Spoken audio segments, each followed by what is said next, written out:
Bonjour à tous et bienvenue dans un nouvel épisode de ma vie algérienne. J'espère que vous allez tous très bien. Avant de commencer cette vidéo, je tiens à vous remercier pour les milliers de commentaires que vous avez laissés sous mes 2 dernières vidéos. Vous m'avez ému, moi et ma sœur on les lit tous les soirs. Merci, en fait je peux juste vous dire merci, c'est tout ce que j'ai à vous dire. Aujourd'hui, on se retrouve dans une vidéo préparation de Ramadan, mais on va aussi sortir un petit peu parce qu'aujourd'hui on va aller bruncher juste après avec ma sœur quand elle se sera réveillée. Mon objectif aujourd'hui est de ranger cette cuisine, de faire le tri dans toute ma vaisselle. Je vais en profiter pour vous montrer aussi tout ce que j'ai pu acheter en France et ce que j'ai acheté aussi en Algérie. Donc de la vaisselle, etc. Il faut que je vous montre ce que j'ai acheté au marché d'Ain Benyan. Attendez. Bon, si vous me suivez sur mes autres réseaux, vous les avez déjà vus et revus, mais regardez-moi la beauté. Aujourd'hui, dans cette vidéo, j'ai envie d'aborder le sujet du Ramadan pour les personnes qui sont malades et qui ne sont pas aptes à le faire. Et je sais qu'on est très nombreux. Et dans ces moments-là, on se sent un peu en dehors de toute l'ambiance du Ramadan. Seulement, je pense que le Ramadan, c'est pas seulement jeûner, c'est beaucoup plus que ça. Et donc, moi et ma sœur cette année, alors ma sœur n'a pas trop le droit de le faire et moi non plus. Mais ce qu'on va faire, c'est qu'on va essayer de jeûner intelligemment pour pas se faire du mal au corps. Dans le sens où si, comme nous, vous avez des problèmes d'estomac, d'ulcères, etc., le jeûne, c'est pas recommandé parce que jeûner, ça accentue les symptômes. Donc en fait, le but, c'est pas de se retrouver mal et d'avoir mal toute la journée. Donc, il y a d'autres moyens de profiter de ce mois spirituel. Et je veux aussi faire un disclaimer. Je ne parlerai pas de pratiques religieuses. Je ne parlerai pas de religion purement et profondément. Déjà parce que je connais les réseaux sociaux et que je n'aime pas du tout la façon dont on peut aborder le sujet souvent sur les réseaux. Deuxièmement, parce que je pense qu'il y a des gens bien plus savants que moi pour le faire. Aujourd'hui, je vais plus parler du côté spiritualité et je vais vous expliquer quelles sont les choses que je vais faire avec ma sœur pour essayer de s'améliorer. Et là, ça va vraiment être plus du spirituel. On en parlera tout à l'heure, mais d'abord, je vais vous montrer ma vaisselle. Je suis super contente parce que j'ai enfin un four et une machine à laver. J'ai ma citerne qui fonctionne, tout est ok. Je commence à travailler dans 2 jours. Je vous parlerai de ça dans le prochain vlog qui, je pense, sortira dimanche prochain. Je pense pas qu'il y aura un vlog mercredi. Commencer par la vaisselle que j'ai achetée tout à l'heure. Regardez-moi ça. Elle est trop belle. Celles-ci seront pour les briques et celles-ci seront pour le plat. Et pour la shorba, j'ai plein de bols. En fait, là, il faut que je lave toute ma vaisselle qui est ici et il faut que je déballe toute la vaisselle que j'ai là, parce que ma mère m'a acheté beaucoup de vaisselle, m'a donné beaucoup de vaisselle de la maison, et il faut que je déballe tout. Donc aujourd'hui, c'est ça l'objectif. Ce qu'on va faire aujourd'hui, c'est que je vais remplir tous ces petits bols. Alors sachez que tout ce que je vais vous montrer, pratiquement tout vient d'Action. Donc ce qui est cool, c'est que je sais que vous regardez depuis la France. Si vous avez envie d'aller acheter, vous pourrez trouver tout ça chez Action. Tous ces petits pots, je vais les remplir avec les épices. Ça va vraiment être une vidéo blabla aujourd'hui, hein. Beaucoup plus qu'une vidéo où je vous montre l'Algérie. Mais c'est pas grave. Bienvenue dans le rangement de ma cuisine et de la préparation Ramadan. Bon, je sais pas quoi faire. Je peux pas recommencer. Ça sent divinement bon, ma voisine est en train de faire à manger. Il est 11h, j'ai trop faim. Dès que j'ai fini, je me fais une omelette. Ça va être la première fois que je vais cuisiner dans cette cuisine. Pour ceux qui n'ont pas suivi, je vais vous raconter une anecdote que j'ai racontée sur TikTok et qui a fait rire tout le monde, sauf moi. Quand je suis arrivée dans cet appartement en 2023, je n'avais pas encore le gaz de ville, c'est-à-dire qu'en fait, il fallait faire ça administrativement et c'était compliqué parce que j'avais pas tous les papiers nécessaires. Oh maman, je t'aime. Maman, je t'aime. J'avais oublié. Regardez les magnifiques assiettes qu'elle m'a achetées, enfin qu'elle a achetées à Action, qu'elle m'a donné. Oh, mais maman, tu m'as tout donné. Mais en fait, j'ai toutes les assiettes pour faire la shorba. Regardez ça. Regardez comme c'est beau. Elles sont magnifiques. Action, Action. Hein, cherchez pas, tout est du Action. Maman, je t'aime. Mais en fait, j'ai besoin de rien acheter. Oh, je t'aime, maman. Je t'aime, je t'aime, je t'aime. Ça, c'est fait main et ça vient d'Algérie. Elle est magnifique. Dedans, il y a écrit Zara's Room. C'est ma cousine qui me l'a offerte. Celle-ci, trop mimes. Et celle-ci, elle est sale, il faut que je la lave. Il y a un petit ours à l'intérieur, c'est trop mignon. J'ai 50 000 tasses. Cette fois, je vais jusqu'au bout de mon anecdote, ok ? Quand je suis arrivée dans cet appartement, je n'avais pas le gaz de ville. Et comme j'avais absolument besoin d'eau chaude, un de mes cousins m'a dit « Écoute, on va te ramener une bonbonne de gaz. » Peut-être que vous connaissez déjà cette histoire. Mais vous sentez le truc venir ou pas ?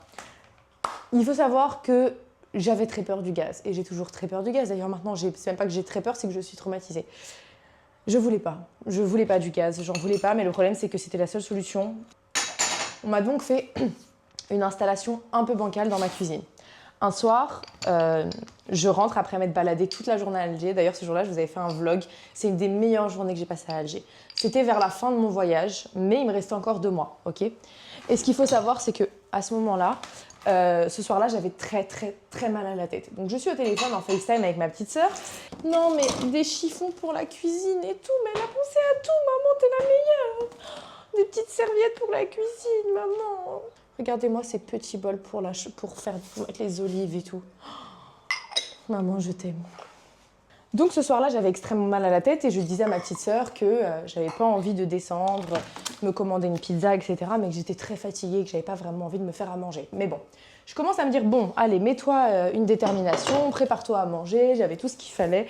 Il faut savoir que moi, je suis une fan du poulet. Donc je me dis, bon, je vais me faire un super bon poulet au four, ça va être très bien. Donc je rentre dans ma cuisine et j'ouvre le gaz. Il faut savoir que je l'éteignais tout le temps. Je fermais tout le temps la bouteille de gaz parce que j'en avais peur. Ce soir-là, j'ouvre la bouteille de gaz et j'entends un petit bruit, un très furtif, un pssst, comme ça, vous voyez. Et mon intuition me dit, éteins le gaz. Donc je l'éteins et je me dis, bon allez, c'est pas grave, je vais aller me chercher une pizza, allez, c'est bon, c'est pas grave. Donc je sais pas, j'avais une sensation qu'il fallait pas que je le fasse. Et je ne me suis pas écoutée. Si vous ne me connaissez pas, sachez que la toute première vidéo que j'ai sortie sur cette chaîne, ça parle de l'intuition. J'explique scientifiquement comment ça fonctionne et pourquoi est-ce que c'est pas juste un truc qu'on croit qui existe. Ça existe, c'est scientifique, c'est relié à notre cerveau. Donc bref, j'avais senti le danger. Et je ne me suis pas écoutée ce soir-là parce que comme j'avais trop mal à la tête, j'avais pas envie de m'habiller. Qu'est-ce que je fais à ce moment-là? J'ouvre en grand les fenêtres de ma cuisine. Je me dis... je sais pas pourquoi j'ai fait ça, mais ça m'a sûrement sauvé la vie. Rien que d'en parler, ça m'angoisse. Donc à ce moment-là, je me dis que je vais me faire à manger. Je suis au-dessus de la cuisinière, je rouvre le gaz, je prends une poêle avec de l'huile. Je mets de l'huile sur le feu, fenêtre grande ouverte, et d'un coup, boum! Une explosion, les amis, qui a fait un bruit tellement fort que tout le quartier s'est mis à crier et à demander qu'est-ce qui se passe. Ma cuisine, noire, de la fumée, partout, partout, partout. Mes vitres ont explosé. Je vais vous montrer, mes vitres de ma cuisine sont cassées. Je les ai jamais remises parce que j'ai pas eu le temps.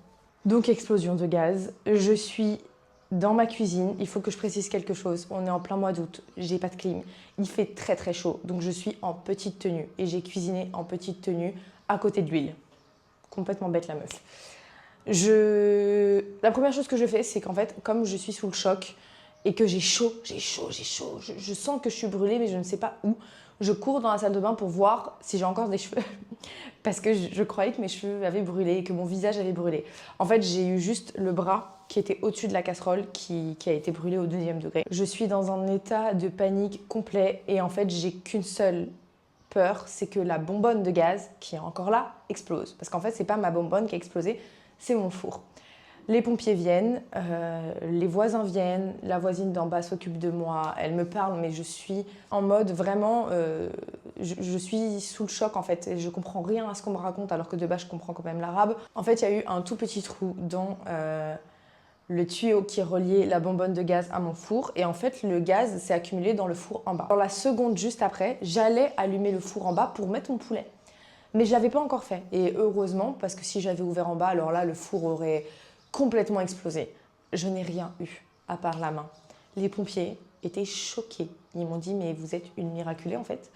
Ils m'ont expliqué que mon installation était vétuste, qu'il ne fallait surtout pas que je réutilise mon four, que voilà, fallait faire attention. Et j'ai mis une semaine, les gars, à m'en remettre. Dès qu'il y avait le moindre bruit, n'importe quoi, une porte qui claque, des feux d'artifice. En plus, j'étais comme ça, vraiment, j'étais comme ça. J'ai pas dormi de la nuit. Pendant 2 jours, je n'ai pas dormi. J'étais vraiment... Pourtant, c'est rien, hein. Franchement, ça existe, c'est courant, les explosions de ce genre-là. Mais là, c'était vraiment à cause d'une mauvaise installation. Ce qui fait qu'en fait, depuis ce jour-là, je n'ai plus jamais cuisiné dans cette cuisine. J'ai demandé à un ami de me prêter un air fryer. J'avais peur du micro-ondes, j'avais peur du air fryer, j'avais peur de mon ordinateur, j'avais peur du radiateur. En fait, je me suis mise à développer une paranoïa avec tous les appareils ménagers. Et il faut que je vous explique, mais ma clim, elle s'est mise à fumer 3 jours après. Il y a eu un problème, ma clim a commencé à prendre feu. Je me suis dit, non mais là, c'est pas possible en fait. J'ai eu beaucoup de problèmes dans cet appartement, mais j'ai jamais voulu le quitter parce que je l'aime beaucoup. Et côté sentimental, pour ceux qui ne savent pas, mon papa en fait avait prévu de venir vivre en Algérie avant de tomber malade. Et donc, il a acheté cet appartement dans l'espoir que moi et ma sœur, on vienne plus souvent en Algérie. Et en fait, le fait de me dire que maintenant, c'est moi qui y vis et qui m'y installe, je trouve ça trop beau. Voilà, je continue le rêve de mon papa. Donc bref, tout à l'heure, je vais me faire ma première omelette en espérant que le four n'explose pas. Et ce qu'il faut savoir, c'est qu'en fait, ce four-là, que j'avais gardé, ma famille me disait non, mais tu peux le réutiliser, c'est pas la peine d'en acheter un autre. Moi, je voulais pas faire la princesse. J'ai pas un énorme budget non plus. J'avais déjà beaucoup de choses à acheter. Le billet coûtait très cher. Voilà. Je me suis dit, bon, écoute, tu vas réutiliser ton ancien four et tu vas pas faire ta difficile. Avec ma sœur, on a branché l'ancien four. Le soir même, ça sentait le gaz à plein nez dans la maison quand on est rentré. J'ai dit, écoute, Feriel, on éteint le gaz, on ne sait pas manger pendant une semaine, c'est pas grave, et je vais acheter un nouveau four. Je ne peux pas vivre dans l'insécurité et avoir peur tout le temps du gaz. Donc là, tout à l'heure, je vais faire une omelette et je vous jure que juste m'imaginer en train d'allumer le four, j'ai peur. Je suis trop contente d'avoir ma petite vaisselle et tout, ça me Franchement, celle-ci, je l'adore. Vous savez ce que je fais en ce moment? C'est qu'à chaque fois que j'apprends un nouveau mot, je demande à ma tante comment on dit un tel, je les écris, comme ça après, j'ai toute une liste avec du vocabulaire. Attendez, ça c'est tous mes mots en darija que j'écris, que je relis, comme ça après je peux les réutiliser. On passe au truc que j'avais le plus hâte de faire, ranger toutes mes épices dans mes petits bols. Je vous fais ça en ASMR, ok?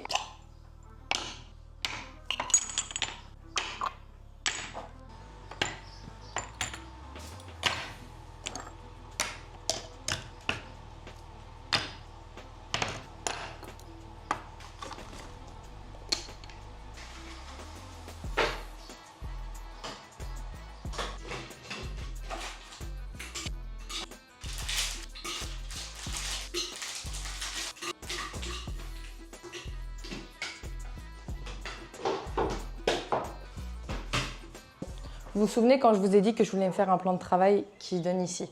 Ça arrive normalement lundi. Ça, j'ai vraiment trop hâte. Regardez la mignonnance, bon alors, de ce petit coin que j'ai fait. Je vous montre. C'est mon petit coin thé matcha et en fait j'aimerais mettre ma machine ici. Mais pour l'instant, comme je vous ai dit, j'ai pas d'électricité chez moi partout. J'ai de l'électricité que dans un seul endroit dans la cuisine et c'est là où il y a le café. Donc là, je vais ranger un peu ça. Je vais faire un smoothie fraise banane date pour ma soeur quand elle se réveille. C'est parti. Je vais utiliser la nouvelle machine qu'on vient d'acheter.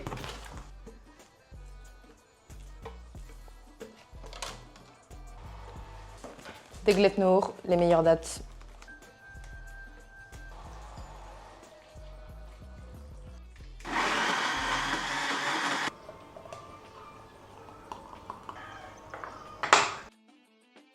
Je le goûte, même s'il est pour ma petite sœur. Hein.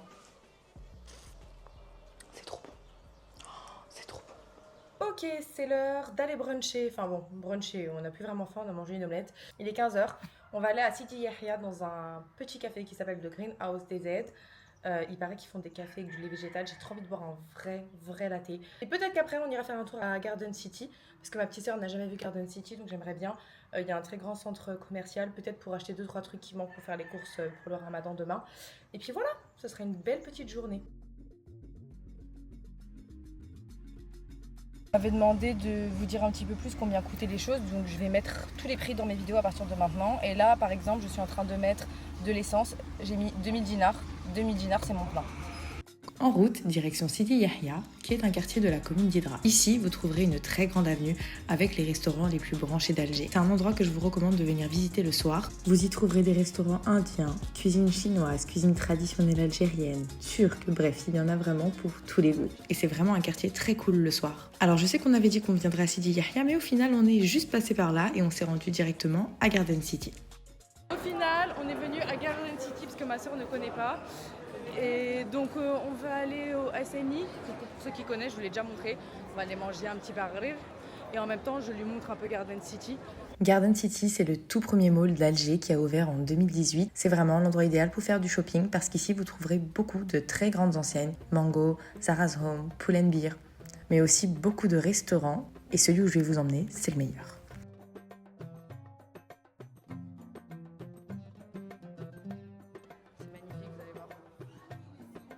Tous tes gâteaux. Je suis pas gênée là.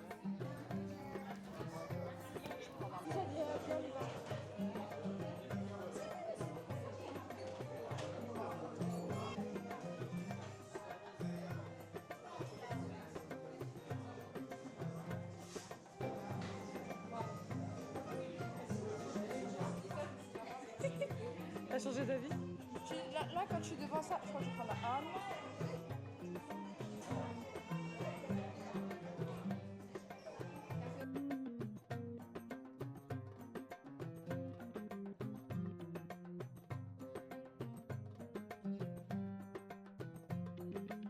Là-bas. Je fais bien là. Ok, très bien.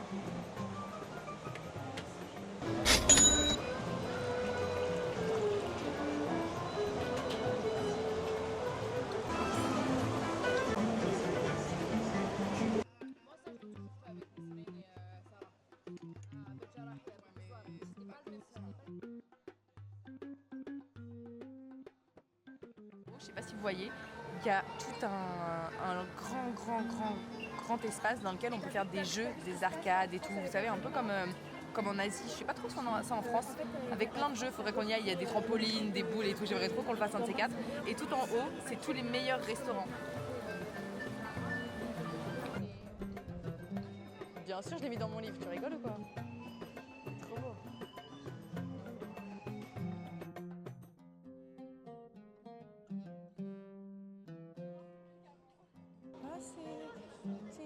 Bah oui, je t'ai dit, il fallait attendre le soir.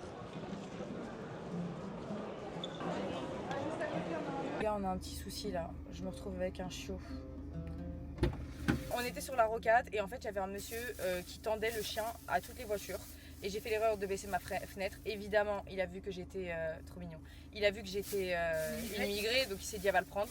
Il l'a mis sur mes genoux, il m'a dit débarrassek et il est parti. Voilà. J'avais prévu d'adopter un malinois, mais pas tout de suite, genre dans 1 an ou 2 ans. C'est pas le but, on devait en prendre un au refuge. On avait dit dans 6 mois au refuge, un chien adulte. Moi, je voulais pas prendre un chiot, je voulais sauver un animal qui était pas bien. Ben, tu l'as sauvé. Et Je l'aime. Je l'aime. On a toujours adopté tous les animaux qu'on croise sur la route. La dernière fois, c'était un oiseau qui a voulu prendre. Je me prépare mon premier plat. Hé, hé, madame n'a plus peur de cuisiner. Un poulet. Oups. J'ai fait un bon poulet pour ce soir. Avant ça, je vais me faire de la telbina. Pour ceux qui connaissent, je vous en ai déjà parlé. C'est excellent pour les gens qui ont mal au ventre. Et je vais voir si ça me tient assez à l'estomac pour pas me faire de brûlure le matin. Pour ceux qui ne connaissent pas, la telbina, c'est une soupe traditionnelle qui est originaire du Moyen-Orient. Elle est composée de farine d'orge et elle est surtout riche en nutriments comme la vitamine B, le fer, le magnésium et le zinc. On la recommande d'ailleurs aux personnes qui sont déprimées, souffrant de stress ou de troubles du sommeil, car elle est considérée comme un aliment apaisant pour l'esprit et pour le corps. Alors malheureusement, il n'y en avait pas aujourd'hui dans mon épicerie. À la place, j'ai pris de la crème de riz. J'ai peur qu'avec le jeûne, je me retrouve avec d'énormes brûlures d'estomac. Donc je cherche quelque chose qui me tiendra bien au corps et la farine de riz rentre pile poil dans le thème. Elle permet de fournir une énergie durable au corps et c'est exactement ce que je cherche. Il suffit simplement de la mélanger avec un petit peu de lait, de la sucrer avec un petit peu de miel et ensuite, moi j'ai rajouté des fruits et je mangerai ça demain matin. En attendant, je réserve au frigo et on se retrouve demain. Bonjour à tous et Ramadan Moubarak à toutes les personnes qui me regardent actuellement et qui sont concernées. Aujourd'hui, c'est le premier jour de Ramadan. Il est 16h20. Il est 16h20. Oh punaise, il faut que je me dépêche. Ce soir, je suis invitée à manger chez ma famille à Harrach. Mais comme on mange aux alentours de 19h, je sais qu'on va avoir faim en rentrant. Donc je vais faire des briques et une soupe. Mais j'ai pas du tout commencé. Et il faut absolument que je passe à l'animalerie parce que, comme vous le savez, on a un petit chiot. Il faut que je lui trouve du lait. Je pense qu'on a tendance à trop axer notre ramadan sur le jeûne, sur le fait qu'il ne faut pas boire, qu'il ne faut pas manger, etc. Alors qu'il y a aussi tout ce côté spirituel qui consiste à être une meilleure personne et à essayer d'être une meilleure personne. Et je vais vous donner les exemples que moi, j'essaye de mettre en place. Et on va parler tout de suite d'un sujet qui tout le monde ne comprendra peut-être pas. Mais moi, je suis quelqu'un de très introverti. Mais c'est pire que ça s'accentue de plus en plus avec l'âge et je comprends pas, c'est que j'ai énormément de mal à être en société avec des gens. Ça m'angoisse, même quand il s'agit de ma propre famille. Et forcément, vous imaginez bien qu'en Algérie, qui est un pays du partage, un pays où on s'invite, un pays où on va manger chez la famille, etc., c'est pas toujours très bien vu. Et quand je viens, etc., ça se ressent on dirait que j'ai pas envie d'être là. C'est faux, parce que quand je rentre chez moi, après, je suis toujours super contente en disant c'est trop bien, tu vois, tu t'es fait violence, t'es sortie. Mais y aller et passer le moment, c'est difficile pour moi. Et ça devient de plus en plus difficile. Donc par exemple, ce mois-ci, j'ai envie d'essayer de changer ça. et de me faire un peu plus violence. Par exemple, hier soir, quand on m'a dit tu viens manger, au début j'ai dit non, parce que je travaille le lendemain, c'est mon premier jour, en plus je suis vraiment angoissée. Enfin, vous voyez, je suis vraiment dans un truc où j'avais envie d'être toute seule chez moi et me reposer et me concentrer uniquement sur mon travail. Puis après, je me suis dit, bon, c'est le ramadan, tu dois accepter, tu dois te faire violence, tu dois apprendre aussi que tu peux pas toujours, que ça se passe toujours pas comme toi tu as envie. Voilà. Donc vous voyez par exemple, chaque semaine, et je vais même dire chaque jour, je vais me donner un objectif différent par rapport à mes problématiques et par rapport à mes mauvaises habitudes, même si je ne considère pas qu'être comme ça est une mauvaise habitude parce que je suis comme ça depuis que je suis petite, depuis que je suis née. J'ai toujours été comme ça, j'ai toujours été dans mon coin. Donc ça, c'est une des premières choses sur lesquelles j'ai envie d'évoluer. Une deuxième chose, c'est par rapport à mes pensées et aux choses que je peux dire à voix haute. Par exemple, moi, comme ma sœur, on a tendance à répéter à voix haute « j'ai mal », parce qu'on a tout le temps mal. Moi, je passe ma journée à dire « je suis fatiguée ».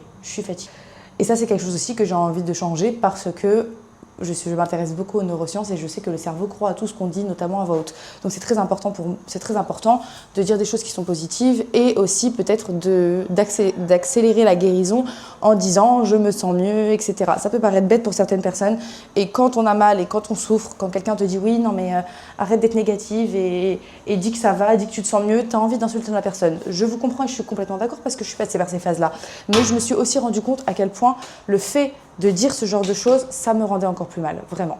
Donc vous voyez, ça quand on y pense, on n'a pas l'impression que c'est un rapport avec le ramadan, mais c'est un rapport parce que pendant ce mois, le but c'est de devenir meilleur, le but aussi c'est d'avoir de la gratitude. Donc oui, en effet, je suis malade, oui, en effet, j'ai mal souvent au long de la journée, etc.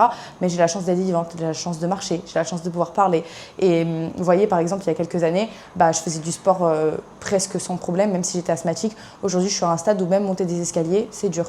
Et je me dis, j'ai pas eu assez de gratitude à cette période où j'avais de la santé, j'avais de l'énergie. Aujourd'hui, je me réveille, voilà, je n'ai pas envie de rentrer dans les détails, etc. Mais vraiment, c'est dur, c'est handicapant au quotidien. Et donc, j'ai envie de m'améliorer aussi sur tous ces points-là.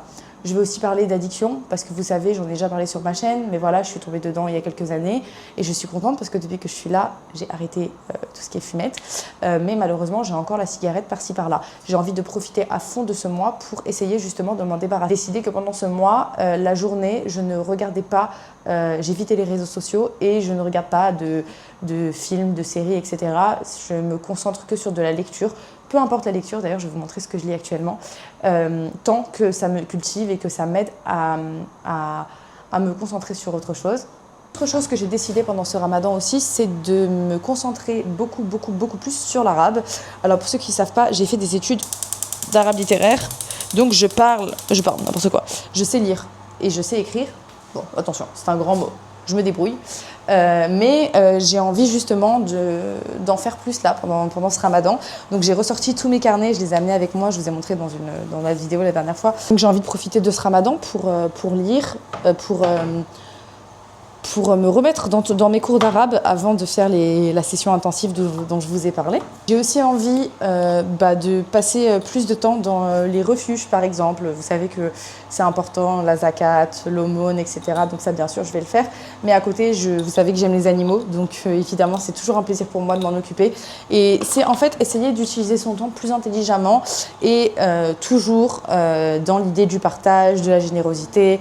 J'espère que c'est bien du sel et pas du sucre. Autre chose que vous pouvez faire si jamais vous ne jeûnez pas mais que vous avez envie de vous sentir utile, vous pouvez filer des coups de main aux personnes qui sont malades et qui sont fatiguées.